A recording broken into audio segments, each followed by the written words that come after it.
এই সমাজে কত কিছুই না ঘটে, তার মধ্যে কিছু সংখ্যক ঘটনা সদর্থক ছাপ ফেলে। আজ আপনাদের এরকমই এক ঘটনার কথা বলবো। দৃষ্টিহীন শিক্ষক পথ দেখাচ্ছে দৃষ্টিহীন ছাত্রদের। সেই শিক্ষকের কাছে পড়াশোনা করে একাধিক দৃষ্টিহীন ছাত্রছাত্রী ৯০-এর উপরে নম্বরও পেয়েছে। না, একদমই সিনেমার কোনো গল্প এটি নয়। বাস্তবে এমনই একজন শিক্ষক অশোকনগর বিধানসভার গুমা নবপল্লী এলাকার বাসিন্দা তারকচন্দ্র স্যার। অডিও লাইব্রেরি করে সমাজে এক নজির সৃষ্টি করেছেন এই দৃষ্টিহীন শিক্ষক। ছোটবেলা থেকেই চোখে দেখতে পান না তারকচন্দ্র। নিজের অদম্য ইচ্ছা ও জেদ নিয়ে পড়াশোনা শুরু করেন তিনি। একের পর এক স্কুল ও কলেজ পাশ করে পরবর্তীতে স্কুল শিক্ষক হিসেবে তার জীবন সংগ্রাম শুরু হয়। পড়াশোনা করার সময় তার মনে হয়েছিল, যদি অডিও করে দৃষ্টিহীন ছাত্রছাত্রীরা পড়াশোনা করে তাহলে অনেক সুবিধা হবে। সেই চিন্তাভাবনা থেকেই ২০২০ সালে শুরু হয় পথ চলা। তৈরি করা হয় প্রেরণা audio library. Light house for the blind blood স্কুলে পড়তাম। সেখান থেকে ব্রেলে মোটামুটি 9 পর্যন্ত পড়ি। ক্লাস 10 থেকে আর ব্রেলটা পাইনি। তখন থেকেই আমাদের অডিও নির্ভরশীল পড়াশোনার উপরে ডিপেন্ডেবল হতে হয়েছে। কিন্তু অডিও বই পাওয়াটা তখনকার দিনে অনেকটা সমস্যা হতো। জোগাড় করা বা করা, এইটা বড় সমস্যা। বা আমার যেটুকু একটা পিডিএফের প্রয়োজন বা আমার হয়তো একটা বইয়ের প্রয়োজন, অডিও বই, সেটা পাওয়াটা 11-12-এর ক্ষেত্রে আমাদের খুব অসুবিধা হয়েছে। হয়তো বন্ধুদের বললাম, বন্ধুরা রেকর্ডিং করে দিল, আবার কখনো দিল না, এরকম একটা বিষয় ছিল। তো তখন থেকেই ইচ্ছা ছিল যে আমি জীবনে একটা চাকরি করে অন্তত একটা, যাতে সমস্ত দৃষ্টিহীন ভাই বোনেরা হেল্প পায়, তাদের পড়াশোনার জন্য একটা লাইব্রেরি করব। বাড়ির কাছেই একটি ঘর ভাড়া নিয়ে তৈরি হয় এই অডিও লাইব্রেরি। বিভিন্ন স্কুল কলেজের প্রত্যেকটি বই অডিও করে দৃষ্টিহীন ছাত্রছাত্রীদের কাছে পৌঁছে দিচ্ছেন তারকচন্দ্র।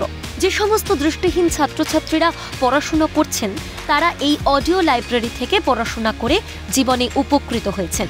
দৃষ্টিহীন ছেলে মেয়েদের পড়াশোনার জন্য বই অডিও করে তাদের কাছে পৌঁছে দিতে কোনো রকম অতিরিক্ত চার্জ নেওয়া হয় না। রাজ্যের প্রায় ১,০০০ দৃষ্টিহীন ছেলে মেয়ে এই অডিও লাইব্রেরি থেকে পড়াশোনা করে প্রত্যেক বিষয় ৯০-এর উপর নম্বরও পেয়েছেন। সত্যি সত্যি আমরা খুবই উপকৃত হচ্ছি, কারণ এই লাইব্রেরি না থাকলে আমাদের পড়াশোনার ক্ষেত্রে খুবই একটা কঠিনতম পথ ছিল। কারণ যদি এই অডিও লাইব্রেরি না থাকতো তাহলে আজকে আমাদের যে আমরা এইচএসে এত ভালো রেজাল্ট করেছি, তার পেছনে তো অবশ্যই আমাদের Narendrapur Ramakrishna mission blind boys একাডেমির অবদান ছিল, এবং তৎসঙ্গে লাইব্রেরির অবদানও অনেকটাই অনস্বীকার্য। কারণ এই লাইব্রেরির যে টেস্ট পেপারটা করে দেয়, এটা আমরা অন্য কোথাও আর আমরা পাই না। এই লাইব্রেরি থেকেই আমাদের টেস্ট পেপারটা করে দিয়েছিল বলে আজকে আমরা 90%-এর উপরে আমরা এইচএসে রেজাল্ট করতে পেরেছিলাম।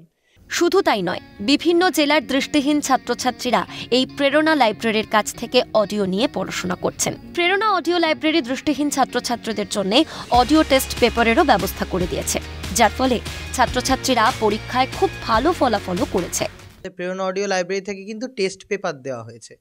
তো টেস্ট পেপারটা আর কোনো জায়গায় কিন্তু অডিও তৈরি করা হয় না, একমাত্র এই প্রেরণা অডিও লাইব্রেরি ছাড়া। এই টেস্ট পেপারে যে সকল প্রশ্ন, সেগুলো আমরা সলভ করে করে অনেকটা উপকৃত হই। কারণ টেস্ট পেপার সকলের ক্ষেত্রে পড়ে দেওয়াও সবসময় সম্ভব হয় না, যেহেতু একটা মোটা কোশ্চেন অফ বাঞ্চ থাকে। সেই কারণে টেস্ট পেপার সবসময় পড়ে দেওয়া সহজ হয় না। এই কারণেই পুরো অডিও কপিটা থাকলে আমাদেরও পড়ে নিতে সুবিধা হয়। যখন যে সেটটা কমপ্লিট করলাম, নিজের মতো কমপ্লিট করতে পারলাম। সেই কারণেই কিন্তু আমাদের উচ্চ মাধ্যমিকের রেজাল্টটা এতটা ভালো হওয়ার পিছনে এই টেস্ট পেপারের অবদানও কিছু সম্পূর্ণ। সত্যিই এমন ঘটনা সমাজে বিরল।